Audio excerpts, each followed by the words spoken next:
Marami na namang bunga ng aking tinanim na munggo.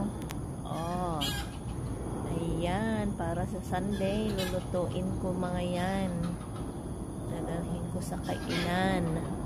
Diba, ihalo ko doon sa mga iba kong gulay.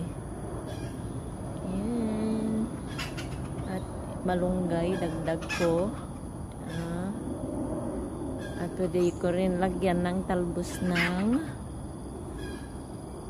itong nakalimutan kong berry na ito. Wala pang bulaklak na lumabas itong ano. Hindi pa bukas yung bulaklak niya. Yun ang bulaklak. Yan, may mga bulaklak siya pero ano pa, tama yan sa ano. Magluto na ako. Yan. Oh, maraming akong lulutuin para sa Sunday. Mga chili rin ah.